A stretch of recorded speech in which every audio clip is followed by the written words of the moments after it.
The name Leonard Brown is a legend in antique cars. He has won over 250 first-place trophies at car shows throughout the Southeast, spanning over 50 years. For the first time ever, Leonard Brown let a camera into his private domain. Welcome to the wonderful world of Leonard Brown.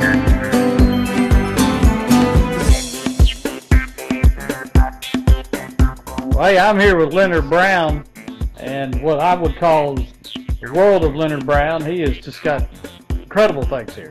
And you're going to see some of the incredible things he's got in the next few minutes. And Leonard, you've been doing this for how long? Since I was about 12, 14 years old. So 12, 14 years old, you were messing with cars, and it's been something you've always loved to do. But what amazes me about you is that you've got not only knowledge about cars and how to do body work on them, but you can actually take these old engines and you can just take them right apart from scratch and just fix one of them. Now you've got quite a few of these old engines laying around. You've been collecting for years, don't you? Yes, I got several engines. And so when you got a vehicle that you're working on, you've got an engine you can get out. And do you still sit down and actually work on an engine? Where do you work on an engine at? Right here on this, right on this engine stand. That engine stand right there. So you'll take an engine, put it on there, and you can actually rebuild it. And what are some of the things you might need to do to an engine? First, we need to clean it, and then take it apart. Take it all apart. Check the main bearing Babbitt, which Babbitt was poured. Very unique system back then. And then, if the Babbitt's not good, we have to ship that out to another machine shop. But if the Babbitt's good, I can build it from there up. I can take care of it myself. We can grind the valves, put in new rings.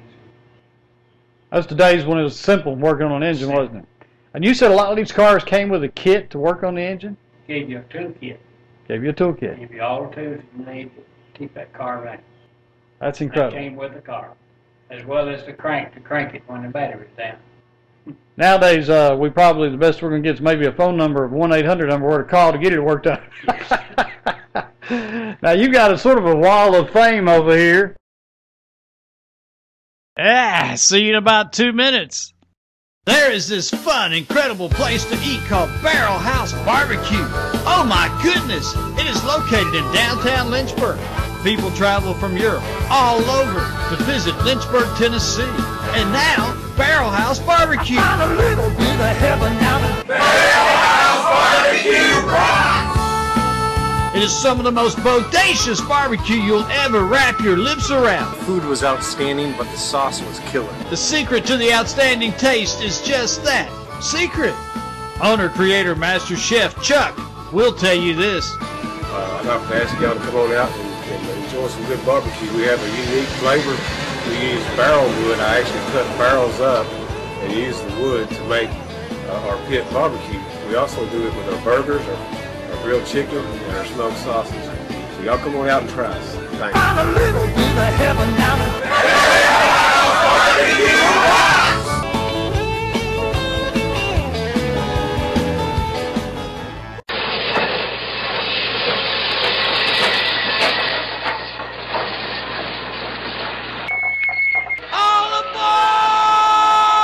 All aboard the Hodgepodge Depot.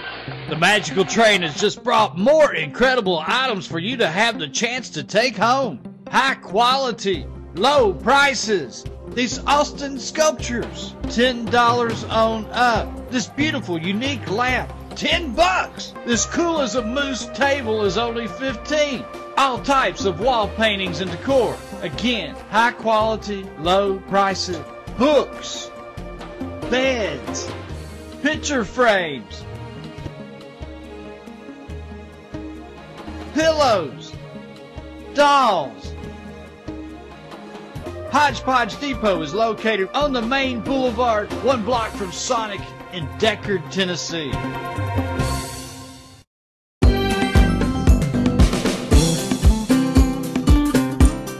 At least that's what I'm going to call it anyway. Right here, right in the middle of this, we've got a picture of Johnny Cash. I'm going to see if I can zoom in on there. There's Johnny Cash.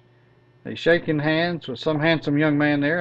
That wouldn't by any chance be you, would it? Yeah, I believe it was, but a long time ago. And that was what you said, around 1971? 1971. Well, I can look in the picture and actually tell you that because it says it right there, 1971 Music City Opry Meet. I showed the car there and won our first place, and he gave me a trophy. Now, how was Johnny? Was he a nice man? He was a wonderful person. That's quite a picture, quite a keepsake. He had a lot of people laughing that night. Well, and there's his lovely bride right beside him. Yes, that's June. Now, do you by any chance remember what kind of car you showed that night? 1926 Chevrolet, right up there, the little green one. Okay. All right, so Ben, this one right here. And you have got, like I said, Wall of Fame here. You've got all kinds of vehicles on here. And understand right over here, let me zoom in on this. There's a picture of you. See if I can get my hand steady here. And you were a youngster there, and you were with the dog. And that was around the time that you were first interested in cars? Yes. So to speak. Now, you have got so many pictures here. So many events. If you were to estimate how many cars you think you've worked on? Over 100. Over 100. And this one right here, this is a before and after picture, folks. There's the before. Ooh-wee, look at that one. Now that's an after picture there. But these pictures really don't do any kind of justice. Well, they do, but nothing like the real thing. 37 Packard. So right there's a 37 Packard. Did you rebuild that one? Yeah, we refinished it. Refinished it? Now, basically, you used to do restoration. Yes. And you did that for a bunch of years, and you don't really do any restoration on a commercial basis. For myself only. You do it for yourself only now. And down here at the bottom of this, now this is a recent vehicle that you were working on. And let me zoom in here. 36 Bentley. 36 Bentley. And a 48 Rolls Royce, which belonged to Jerry Newton. There's old Leonard working. This is for Jerry Newton. I mean, he's not related to Wayne Newton by any chance, is he? That's his brother. That's his brother. Now, how many vehicles have you done for Jerry Newton? We did 6. Did 6. And here's a bigger picture down here. Well, I'll tell you what, it sure does help when you add that splash of paint on there too, don't it? I mean, you look at some of these cars and they're just so beautiful and so shiny. This one over here, that's Colson Studio, and that's out of Bicentennial in County. And if you did not have a beard that day, you got put in that police truck and took to that outhouse, which is in front of it, and fined $1. $1 if you didn't have a beard. If you didn't have a beard, so it was the end thing to have a beard? Was it? Everybody had a beard. How much notice did you have to grow that beard? A couple of months. I can't say I can imagine you with a beard. They went and got my daddy, fined him $1 and put him in there because he didn't have a beard. But no, you had a beard. I had a beard. It took you about 2 months to grow it. This pretty car that we're looking at right here. This is a jewel. Give me the year and model of this one. 1931. Model A Ford. And this is one you're working on right now. Finishing it up. Finishing it up. All right, now we're looking at a 1931 Ford, the one we just saw from a distance here. Now, one of the questions I got, Leonard, is that these engines right here, how in the world do you get these engines nowadays to put in these cars when you restore them? I mean, do they make these engines anymore? No, they don't make them. They just Henry Ford makes many of them. There's still abundance of them. So what you have to do is you have to use your expertise, your talents to take one of these older engines and basically restore it and get it in good working condition. Yes. Because if you take a car like this 1931 Ford, with all the beautiful paint work that you've done on it, the body work, all the different parts that you've gotten, special things like this bumper here. I mean, you're looking at, just a chrome. Everything about this is just like showplace. None of this would mean anything if the car doesn't run. And so you've got to make this thing run, and you said this will get up to what, about 45 miles an hour on the highway? 45 miles an hour. 45 miles an hour now. So if somebody wanted to get this on the interstate, that ain't something they ought to do with one of these cars. No. It will do 65 or better, but 45 it would not hurt the motor. Distributor on this? Alternator. I converted it to an alternator, which will keep the lights brighter and drive better at night if you wanted to. Now, how do you know all this stuff? Is it just that you've worked on so many of them? I suppose so. You suppose so? You're a very modest person. Now, when I was looking at this, I looked at it and I said, okay, no, let's see. We've got a canvas that goes on the top of it here. And we've got this little side window here. This is really neat, folks. You got to look at this. This right here moves. And this will actually, you adjust that side windshield, and it actually keeps the wind out of your face. Or if you want the wind in your face, too, I guess you could adjust it for that, too, couldn't you, You can Leonard? open the window up. And you can open your windshield. Now, you don't see that on modern cars at all. That's air conditioning. So not only did you have the top you can take down, but you also can open up your windshield. And rumble seat. Rumble seat coming up. Now look at here. Seat's not in it, but The seat's not in, but you can actually, so you can actually sit another couple of people, what, in the back of it? 2 more. 2 more people. So this car, this 1931 Ford, would actually comfortably seat 4 people with the rumble seat. You take your left foot here and your right foot there, and over in there you go. So you actually take your right foot and put it on that Left foot here and the right left foot there, and over. and the right foot goes up here on this, And then over. and then you go over. So you sort of climb into it from the back, almost like steps, and you've actually got where the steps are marked. 1, 2, and then you're in. You're in the rumble seat, folks. Now, this is an unusual looking little bumper back here, and that's not a bumper, is it? No, that's luggage carrier. That's a luggage carrier, and you look at it and say, well, wait a minute, straight up. Now, how can you carry luggage with that right there? So you're going to have to demonstrate. You got a little lever over here on the side, and it folds right down. And look at that. Trunk. You have a trunk that you put in here to put your luggage in. Now, do they make a trunk that fit that? Yeah. I have one, but it's not right here now. Okay.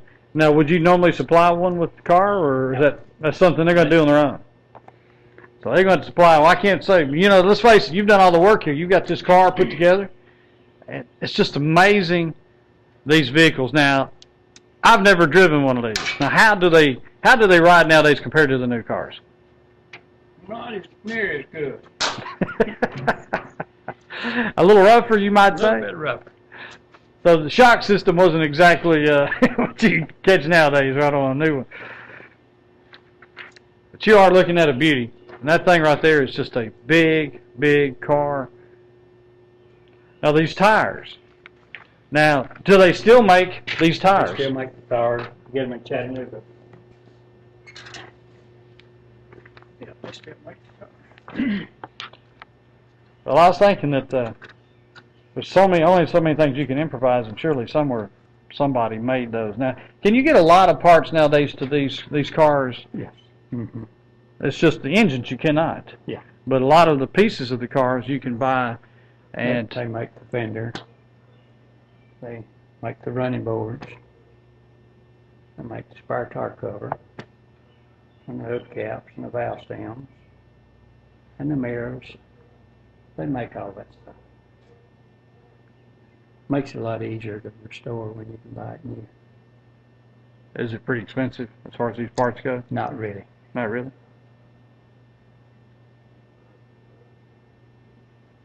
Well, this has to be a passion. I mean, you turn around and look at some of the spares over here. What is expensive is finding an original flying quail radiator cap. These are $59.95 out of the catalog, but an original is worth $500. Ooh. So if you get an actual Original quail quail, is valued right at $500. what year Fords did they put that original quail? All the Model A's from 1928 through 31. 28 to 31 had that quail on there.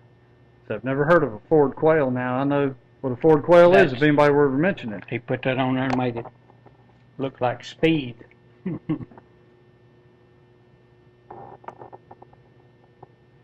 purpose it was on there to make it look like it was Going fast. symbolically going fast, which is, in a sense, it was. Flying quail. 45 miles an hour was pretty fast back then, was it not? Now, Leonard, these headlights here, these are so big as far as nowadays compared to what you see. Do they put out quite a bit of light?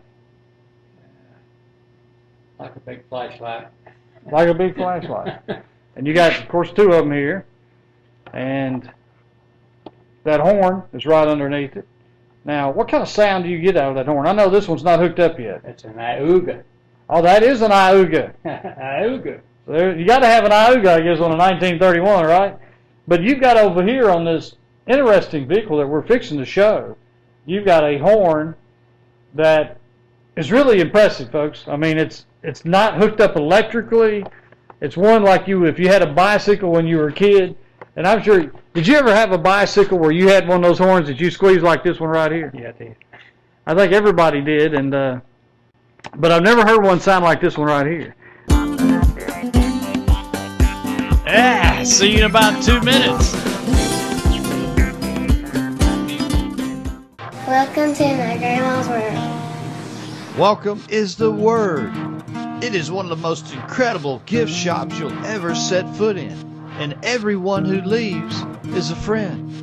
As soon as you walk in the door and look around, you know there is something different about R.D. Williams Gifts and Framing. R.D. Williams is your bridal registry headquarters with incredible china sets, a wide variety. Did you know 7 out of 10 new brides prefer Fiesta ware? Wind chimes? They have incredible wind chimes. Kitchen accessories. Pizzazz your kitchen. Intensely fragrant candles. Love horses? Well, you'll love R.D. Williams. Too much to show here. Redneck wine glasses with mason jars. Amazing world for kids. Make R.D. Williams Gifts, Framing, and Bridal Registry your destination place. Circle E Ranch is located in the beautiful Cumberland Plateau, the mountains of Tennessee. Located on top of Key Springs Mountain, right outside the city of Winchester in Belvedere. Circle E is a totally unique experience. Riding trails that encompass many terrains, over miles and miles through the beauty of nature, as you simply can't imagine. Circle E can house 400 horses. Their campground and RV area is massive, with all the modern conveniences. Circle E is not only home to incredible riding events, but weddings, fundraisers and benefits, dances, musical events, holiday celebrations. It is a great place to lay back and enjoy nature or have just good old-fashioned fun. Did I mention it's a great place to ride your horse? Their dining hall with a full kitchen staff can accommodate convention-like bookings, incredible cooking and culinary delights. Come experience what everyone is talking about. The Circle E Gifts Ranch and Campground. It is an experience you won't forget.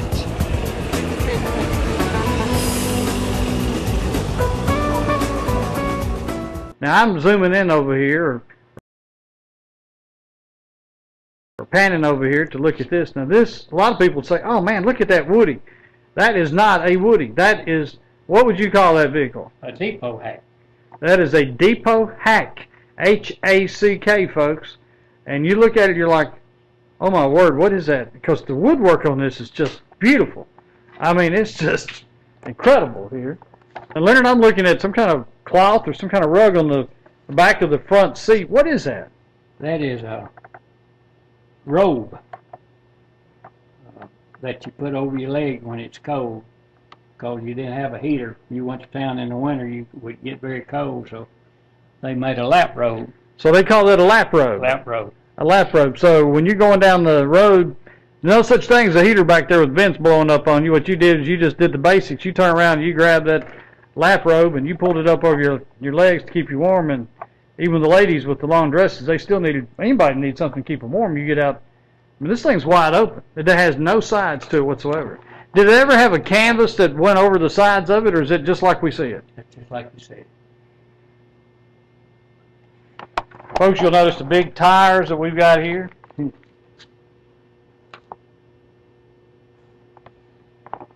running board right down the side here. And actually, it's got some nice little grooves in there. And Ford put his name about every piece. So it's got Ford embossed. Okay, Ford. I see the Ford right here. I don't know if they'll be able to see it on our camera or not, but we're going to try to look at it right here. There we go. And we got Ford just about, as they said, on every piece. And this one right here is collecting some dust because it's sitting here right now. And it's got some dust on it. But you turn around and look at these seats. Now, basically, the passengers would turn around and they would sit here right in this back seat. Luggage would go right here in this part right here.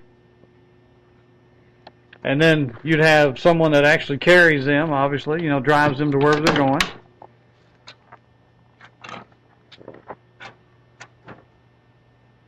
And right there is the footrest that Leonard just pointed out.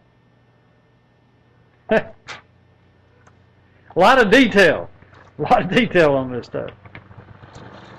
Now, have you had this one out on the highway yet? Once. Once. And what kind of engine's it got in it? It's a 4-cylinder. 4-cylinder. Now, we got to make our way over, Leonard, to this horn. I'm going to let you go around over there and squeeze that horn, that bulb there. And we still have the cover on this one, folks, as far as protective goes.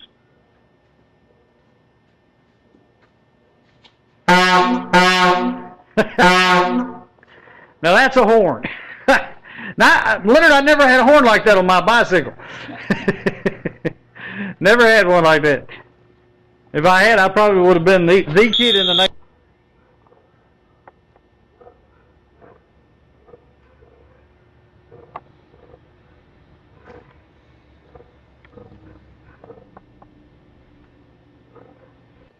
All right, now this is the very, very front of this vehicle that is actually used to transport people. And this is just not a hood ornament. What is that? That's a motor meter, the temperature gauge. That is a temperature gauge. Has a thermometer in it. So actually the little thing will get red. That'll get red? And when it gets up to top, you better stop and get some water. Look at that. You're talking about a piece of Americana, folks. I mean, the temperature gauge has got wings. And this is what it would look like if you saw this bad boy coming down the street. Driver right there. Now, you've got to take notice, folks, of this right here. These are not, well, they are parking lights, but they're not your typical parking lights. What would you call those? That's a kerosene lantern. That's a kerosene lantern, folks, that you actually put kerosene in, lights it up as a parking light, and that's where the wick would go in it. Mm-hmm. And ironically, right now, the sun's coming in through the window, and it almost made it look like you had a fire going in there. So here's the sun coming in from over the window right behind us, and actually made that thing look like it was lit up there just for a second. Sort of a special effect. If I can get right here, it does it again. So this is just one beautiful. Now you do have electric lights on the front of this as well. Mm-hmm. Now, what size battery did they have? 6 volt. It was 6-volt battery. Now, a lot of the things that you find with these older cars, are they, Leonard, are they basically what you find with the ones up through the 60s? Are they really almost the same principles for the most part? I know we didn't have kerosene parking lights, but we sure did have a lot of the other designs, the engines, as far as the lights with a 6-volt battery. Then that became a 12-volt battery. But basically, the way that you would grease the is an oil can. You squirt the oil in the little. Put oil in oil caps. That's the grease. So you put some oil in there. And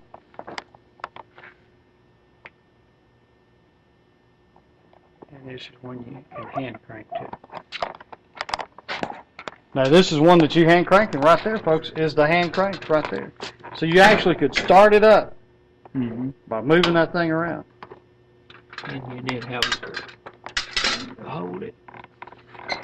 Let me get off to the side. You got sort of a, it looks like a holster holding that thing in place, don't you? Yep.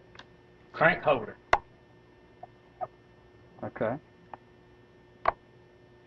Now, you actually would start the car, Leonard, with that, or you just take it out of the holder? And this is the choke. Choke. Okay. Doesn't have an automatic choke. Hand choke. And then pull this up. Could it be something that could be started right now in front of us, or would that, you have to do other adjustments? No battery in it or anything. Oh, no battery in it right now. Okay. Now, Leonard, what is that red object right there underneath the radiator? That is a side ring. It didn't come on it, just one of my accessories. One of the accessories you could put on there.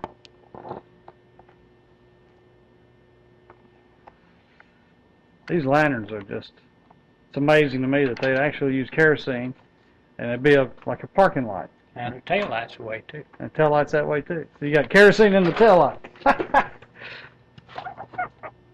I'm going to go back over here, folks, to this horn. You can see my hand reach over here, and you're going to hear it a lot better now. It comes out right here. It looks like almost like a tuba or something of that nature, the way they got this thing structured. Look at that. It's not amazing. And I'm squeezing it lightly. If I imagine you put some muscle behind that thing, you make a pig jump off the road.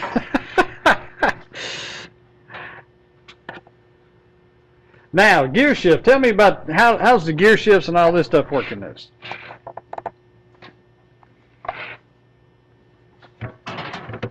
Wait, just cut it off. Through the oil, you got to get underneath the fender there? You got to reach under the fender to the transmission and turn a petcock. And when oil runs out the petcock, you're okay. If not, add a quart. You got foreign language about these old cars, you know. Now, you called that a petcock? P-E-T. P-E-T, petcock. Petcock. Okay. That's a whole different thing than we're accustomed. Nowadays, we're used to sticking that thing down a tube and it comes up in a certain spot. We got oil, and if not, but that was a little more complicated, wasn't it? And this actually stays in here with the driver. And what's this over here? That's your ignition switch. That's the ignition switch. Okay, which makes sense because you got a key right there. Also runs on magneto. Okay. What is magneto? That's another source of fire. It's a source to the plugs. Oh, wow. Magneto. Okay. Like they use on tractors. Okay. Well, you see my ignorance. You're going to be educating me throughout this show. I can tell you that already. It has 4 coils. I don't think they're in there, but there's 4 coils. There's 1 coil to each spark plug. Okay. As far as each spark plug, each coil does. Hmm. And the transmission, there is no lever, synchronized transmission. It's all done like an automatic. You have a low band, you push your low gear down, and when you get it to moving, put your left lever all the way forward. When you let out on low gear, you automatically go into high. There's no second. Low and high. That's it. And when you want to stop, pull it back halfway, which gives it to neutral. And here's your brake, which is another band in the transmission. And then you can back up by the center pedal, reverse. So that center pedal is reverse.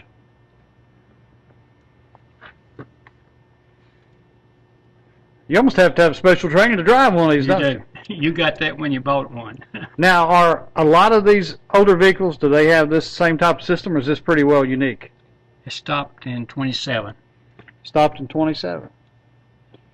So they tried to make things a little easier in 27, and some people might construe this as complicated because they're used to something totally different. But back then we got to remember that you actually were trained on this, and you didn't have the modern cars and how they work in your head. This is what you had in your head. So it probably was pretty easy to drive one of these once you got accustomed to it. Yeah. It's just all a matter of what you're used to, folks. But that is amazing right there. And the amps, is that basically over here next to the Ammeter. That's telling you what you got going with the battery? So the only thing really you're monitoring from a driver here is you're monitoring the amps on the battery. What about fuel? under the seat. No fuel pump. No fuel pump. Gravity flow. Gravity flows. Gravity rules. And you just more or less put the gas in there, and the way you check it is you undo the... Well, they have a little dipstick like a rule. Okay. Shows you how many gallons per inch or so forth. Okay. That's a gas stick. I've got one, but I don't have it here. Now, if you just undid the... Leonard, if you undid the cap, you could look in there and you could probably tell what kind of gas you had. But you actually have a stick that goes with this that tells you everything you need to know. And I can't leave this horn alone. This horn is just too cool, folks. Here I'm looking at the original California car duster. Now, that's not something that came with these things originally. No, this is kind of a late model. It's a dust collector. Okay. As I said in here, they get a lot of dust. Well, when I saw on the cover here it says "as seen on TV," I said, "No, that's not from the 20s."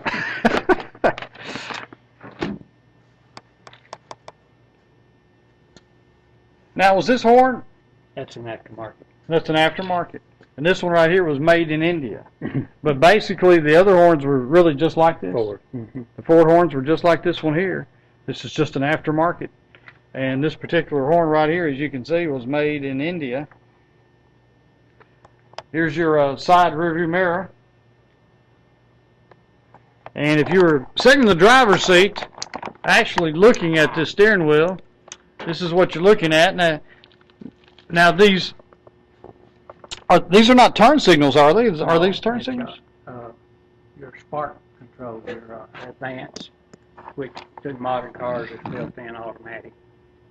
These, you start it with your spark retarded up, and when it starts, you pull your spark down. So this right here, you would pull up To the top to start it. Mm-hmm. And that's a spark advance? Yes. Okay. And when you pull it down, is that what would stop it? No, but automatically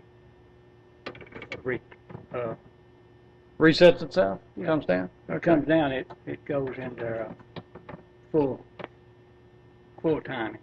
Okay. Now what's this one over here? That's your hand, what you might call a cruise control. That's your throttle. That's the throttle. You can set that. You don't have a foot feed. You don't have a foot feed. You got a hand throttle all you have. Okay. So it's almost like a motorcycle in the sense that you've got your throttle up there around your hand, and that's what makes the car get up and go. So a lot of history right here, a lot of interesting things with this car. And I really guess you wouldn't call this a car. It's almost, would it have been made on a truck chassis, or is it on a car chassis? It is on a car chassis. Now, if you were to turn around and take a vehicle like this and put it on the market, and the only thing it does have, folks, it does have a roof up here. I'll move the camera up here where you can see the roof. That roof is made of what? Vinyl. That's a vinyl roof right there. Rubberized vinyl. You can see the slats underneath it. This is what would protect you from the rain, but if the rain was any kind of wind behind it, it's going to be coming in off the side of it. This wood, now, how protective would the wood have been back then? Any idea how long it would have lasted, the longevity of the wood? Keep it shellacked. Keep it shellacked. So it's sort of waterproof and it would last for a long time. Now, did they use real leather? No, naugahyde. They use naugahyde. Is that what's on here? Mm-hmm. So you got naugahyde just like what they have on there. All right. And now, what would a vehicle like this? Green. All right. So now this depot hack. This is something that basically, Leonard, they would use at the railroad. When someone came in by railroad, they would turn around and they would have a vehicle like this waiting on them to transport them to where they're going to stay for the night. And a lot of times, I guess, it wouldn't so much just be a hotel. It might be somebody's house, or they leased out a room, or wherever they were planning on staying. And they would take them. And these depot hacks, just like this right here. Now, back then, any idea what they sold for new? Probably around $375. $375. $375 back in its day would buy you one of these beautiful gems of a vehicle right here. And this has a 4-cylinder engine, and it would get up to about what kind of miles per hour? 35 miles an hour. 35 miles an hour. And 35 miles an hour was some good speed compared to walking. And compared to riding a horse, too. Horse and buggy. Yeah. Now, how fast do you think you can go on a horse and buggy? You got any idea? I have no idea. I have no idea either. I've never really thought about that, but I know that this would sure beat the daylights out of that. I'm not going to try. Now, nowadays, a vehicle like this, restored, would be about what? Any idea what it would be worth? Probably 7,000 or 8,000. That seems very, very inexpensive to me for what Yeah, for what you have to do to it. what you got to do to it and what it is. This is not an expensive car. Now, this little middle piece right here,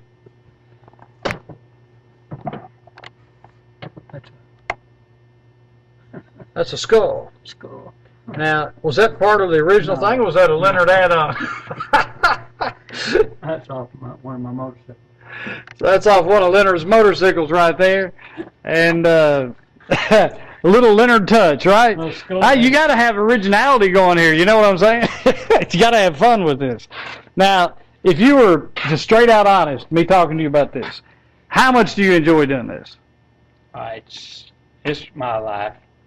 I just enjoy it. If you had a day that went by where you weren't able to come over here once you get off work, and come out here and you may call it piddle with this, I'm calling it some serious work, because you're doing some beautiful stuff here, taking these things from some frames that we're going to show some people all the way to a finished product. Would your day feel complete if you weren't able to get out here? I'd be disappointed. Be disappointed? I can see why. Because this has just been a big part of Leonard's life, and you can see why he has won so many first places. And I know you're a modest man, you don't keep up with this stuff, but do you have any idea how many first place trophies or awards you've won since you've been doing this type of stuff? I have over 175. Over 175 first places. That's impressive. That is so impressive. Now, what is the project of the day right now? I know you're restoring the 1931 we looked at over there, finishing it out. 45 years ago, I had a 40 Ford Coupe, 1940 Ford Coupe. Okay. I needed a frame machine, so I sold my 40 Coupe, bought a frame machine, and I've wanted one to replace it ever since.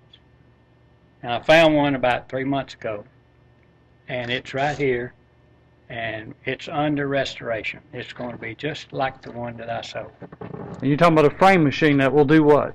The frame machine to straighten frames on a wrecked automobile. Okay, that's what I thought the purpose would be. And we still use it today at the shop. Wow. Where did you find it at? Here in Tennessee? It was his second hand here in Winchester. It was in Winchester. Mm-hmm. Okay. Maxwell. Well, I see. Well, that comes in handy, having something like that for sure. You got to have something like that, don't you? You got to have it.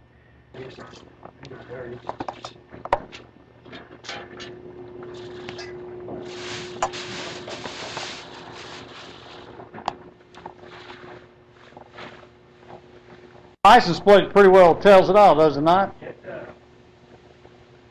I try to put a license plate on each vehicle.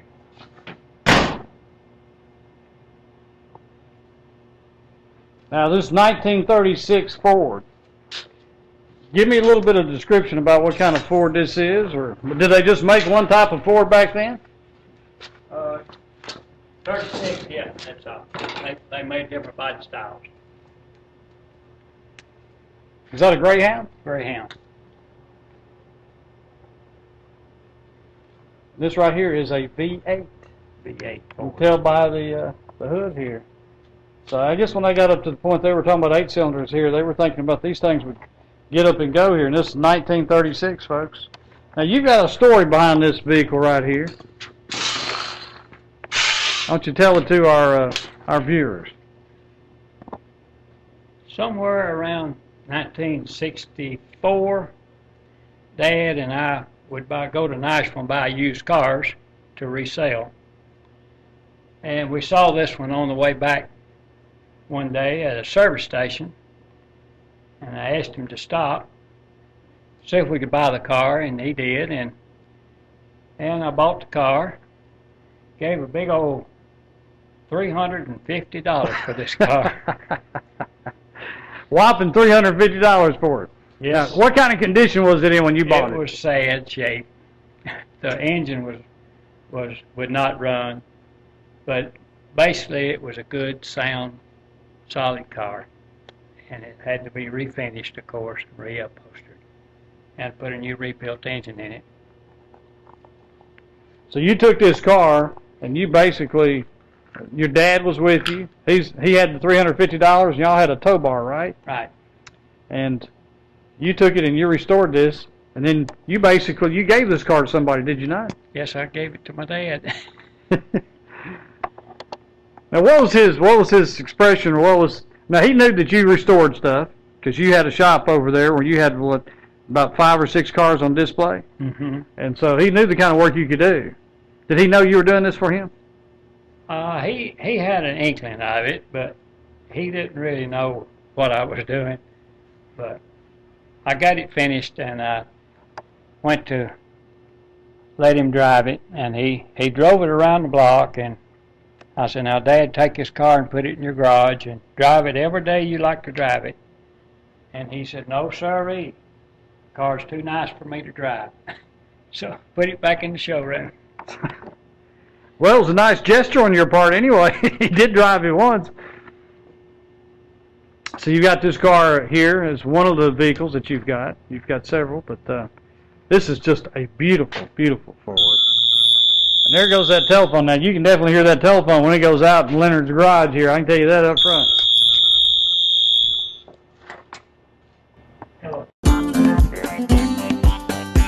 Yeah, see you in about 2 minutes. You're not going to believe this. Got 9,999,999. Fabulous finds at the Winchester Antique Mall at 122 First Avenue Northwest. Hey, I'm not kidding. This store is huge. You're going to find everything at the Winchester Antique Mall. China, books, antiques, figurines, toys, collectibles, old 78 RPM records, Elvis and celebrity memorabilia. It's like going to 20 websites in one store. It's like a mini mall packed inside the walls of this huge store. Got 9,999,999. Got 9,999,999. Got 9,999,000. There is this fun, incredible place to eat called Barrel House Barbecue. Oh my goodness! It is located in downtown Lynchburg. People travel from Europe all over to visit Lynchburg, Tennessee. And now, Barrel House Barbecue. Found a little bit of heaven now. Barrel House Barbecue rocks!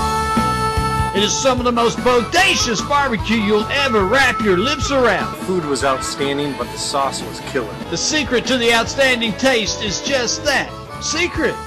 Owner, creator, master chef Chuck will tell you this. I'd like to ask y'all to come on out and enjoy some good barbecue. We have a unique flavor.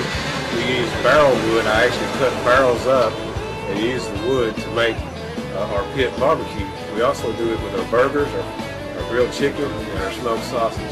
So y'all come on out and try us. Thanks. Found a little bit of heaven now.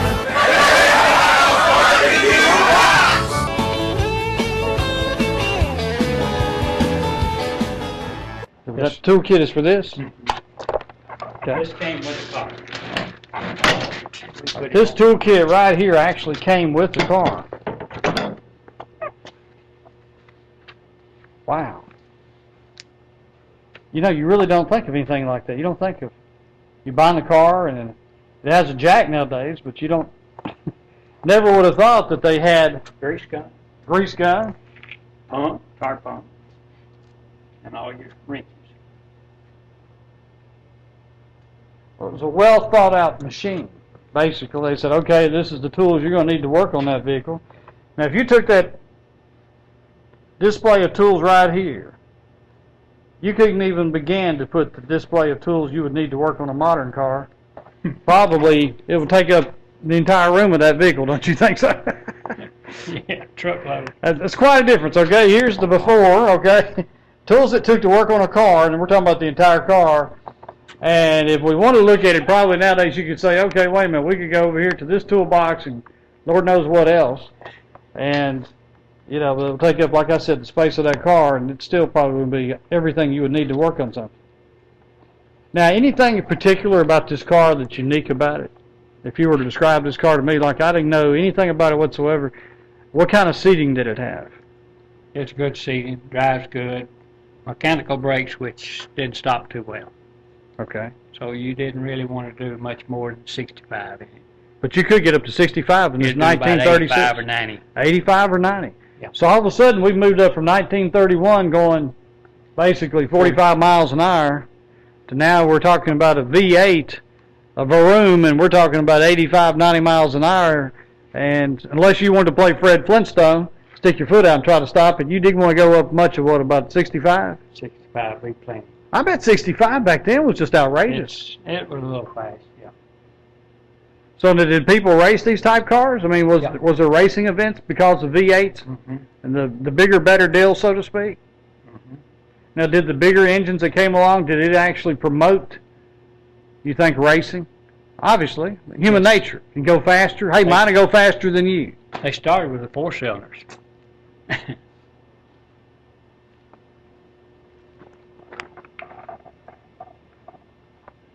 Now, when you were a kid, do you ever remember going, was there official races, or were they more or less just the ones where they get out on the side of a No, they were dirt track. dirt track? So it was just regular old races like what you might see in the Winchester dirt track, so to speak. Yeah. And I will get into my racing career later. Okay. The racing career will be another show, folks. We'd only carry so much on a 30-minute show. Now, these have got some really interesting headlights being totally round. Or, well, I don't know, not round in one sense, but it's just a different look about it. Now, let me get over and show this headlight. That's just one big casing for that light. Is there a reason why it's that big, or is that just looks? I guess it's Henry's style. So you're saying that was Henry's style. Now look at that impressive grill over that. That's just...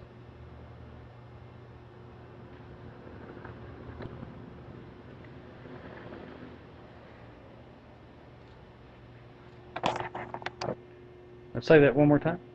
The windshield wipers, if you got two, you had to add one to it. You only got one with the car, and then later you could buy the second wiper for your passenger.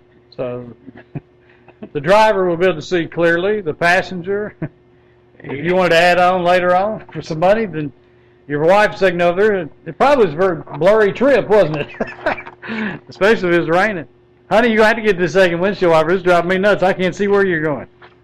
Well, it might actually make her sit a little closer to you. What do you think? Could be. I mean, that might actually be a good reason not to have it. You might actually be able to have your wife sit up a little closer to you because you can't see out the windshield.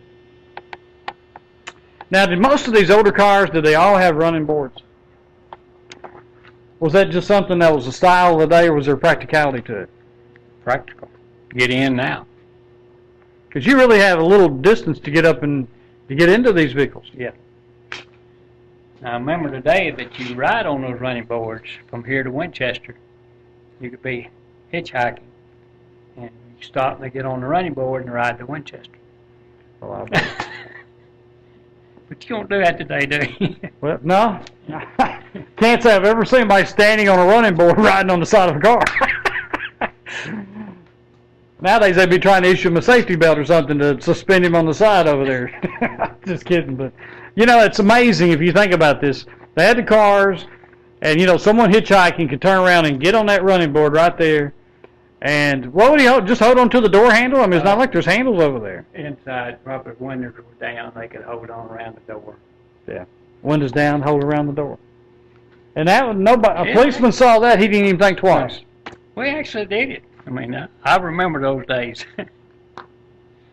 Now on this interior, folks, this is the interior on this beautiful 1936 Ford. Now this has got Leonard something right here that we haven't seen on any of these other vehicles. And I know what this is. This is a radio. I wonder if it'd tune in 1440 AM right now. What do you think? I believe it would. You believe it would? Look at that. Now, they first introduced these radios in these cars when? In the 30s. In the 30s. And so you could actually sit out here and listen to H.G. Wells, The War of the Worlds, or When He Scared Everybody Half to Death, or the Grand Ole Uproar, as my granddad called it, you know, while you're driving down the street. And this has got cloth seats here. Now, he's got a protective cloth on this because he takes care of everything he's got, folks. But these are some beautiful, beautiful seats right here. Cloth interior. Clock under there. You can pick it up. I have found that recently, and I'm going to put it on. But look at this, folks. This is a rear view mirror that's got a clock in it. Now, will that go in the center? Mm-hmm. So it's going to go right up here where this one's at. You see where that one right there? That one right there will go in there. You're talking about a piece. Now, that had to be a hard find. You wind it up. And that's actually, let me get in on this. That's actually got the Ford logo. And you actually wind that up, and that is a rear view mirror. Got a string wind. You have a string in the bottom. They call it a string wind. I'm going to let Leonard demonstrate this. It's almost like one of those talking dolls, ain't it? Now, how many times you got to pull that down to make it stay? 10. Probably 10 times. 10 times would wind your clock. And it's got one of those little strings dolls that the kids would have. And that is a rear view mirror with a clock. Now, where did you find that at? At a swap meet. You found that at a swap meet. Pennsylvania. So you found that at a swap meet in Pennsylvania. Could I ask how expensive that piece was? Less than 100. Well, that's not so bad. Not so bad. No. Can you find those, or is that pretty rare? Rare. Well, I think for such a rare piece, that would be an incredible find right there. They would probably, a restored one would probably run you 300 or 400. Wow. I just looked up on that one. Sometimes you get lucky. Sometimes you get lucky. Now, how many, do you go out to these shows quite a bit? Do you go out to quite a few shows every year? Yes. You have a certain magazine that you get that tells you about this stuff? Yeah. So how many shows a year do you think you probably go to now? 15. About 15? Not as many as you used to, I imagine. Or do you? Yeah. Every time I have one. Every time you got one. Well, if you're going to do what you're doing, it's sort of a necessity, isn't it? So, well, Leonard, I appreciate, this is our very, very first show, and I appreciate you opening up your little special workplace here for me and letting our viewers see the world of Leonard Brown. And this is just incredible stuff. And folks, you haven't seen nothing. We've got so many different things we could talk about, so many different things we could showcase and show. We'll get to some good cars later. Now let me ask you on these license plates, and I know you're probably a license plate expert. When did they quit making the license plates in the shape of the state of Tennessee? Any idea? I can show it to you. Okay. Well, hold on. Now, Leonard, you're saying the Tennessee shaped license plates were in the early 30s. Early 30s. Now, they quit making those in 1957. 1956 56. was the last one they made. And then 50, they went square. 57 is when they went to these rectangles here.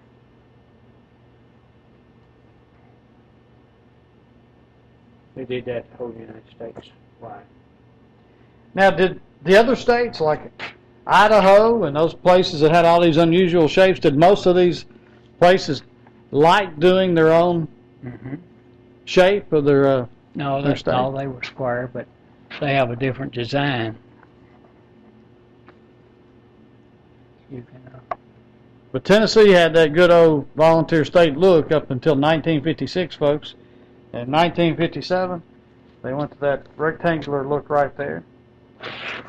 I sort of like that one right there. I think that one's sort of cool. That was the only year they spelled Tennessee all the way through. 1936. The rest of them was TENN, abbreviation. And 36 was actually the only completely spelled. Started touching us. Leonard, I appreciate you letting me come into the shop like this, and I mean, this is such a amazing thing. I've always been into these older vehicles and just amazed, mesmerized, maybe the best word on what you do, the kind of work that you do, and I appreciate you taking the time to let me in today. You're welcome. I'm glad you came, and when you next time you're back, I'll show you my next project. Next project. Next project. I can't wait. Well, Leonard, thank you, buddy. You're welcome.